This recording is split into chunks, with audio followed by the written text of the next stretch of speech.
Thanks for listening to our lesson from our daily Bible reading. Lesson today is introspection. You know, one of the most wonderful roles that I have in life is being a father and a grandfather, looking at those who come after me. And what a blessing it is to see them grow, to see the good choices they make. But you know, I remember as I was reading in the passage yesterday, I remember the first time I read in 1 Kings 15 and verse 25 and 26 a horrific statement and one that scared me. It says, Nadab the son of Jeroboam began to reign over Israel in the second year of Asa, king of Judah, and he reigned over Israel 2 years.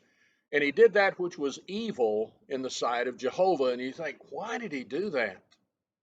Now comes the phrase. He walked in the ways of his father, and in his sin where he made Israel to sin. You look at Nadab, if you were to ask him then, why'd you do that? How come you acted like that? How come you ruled that way? I'm like my dad. That'd be horrible. And yet we see that scenario played over so many times in society today. Like father, like son, like mother, like daughter. You know, the parenting that we pass on sometimes we see as so horrible, but it doesn't have to be that way.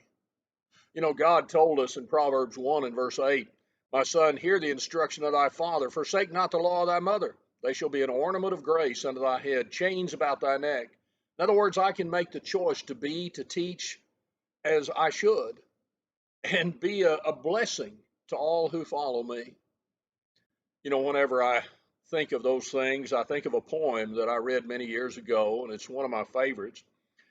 It says, To get his goodnight kiss, he stood beside my chair one night and raised an eager face to me, a face with love alight. And as I gathered in my arms the son God gave to me, I thanked the lad for being good and prayed he'd always be. His little arms crept around my neck, and then I heard him say, 4 simple words I shan't forget, 4 words that made me pray. They turned a mirror on my soul, on secrets no one knew. They startled me, I hear them yet.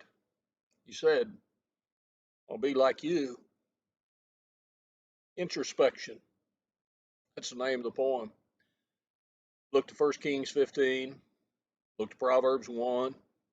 Think about the poem. But most of all, let's look at ourselves and say, are we living the kind of life that we would have others follow? We can. And if we do that, we'll be blessed and a blessing. You have a great day. Thank you for listening. Thank you again for joining us in this Bible study. We remind you, if you'd like to follow along in our daily Bible reading, the link below in the description of this video will give you the PDF so you can read right along with us. If you have any other questions or if you'd like information on a Bible study, contact us with the information provided on the screen before you.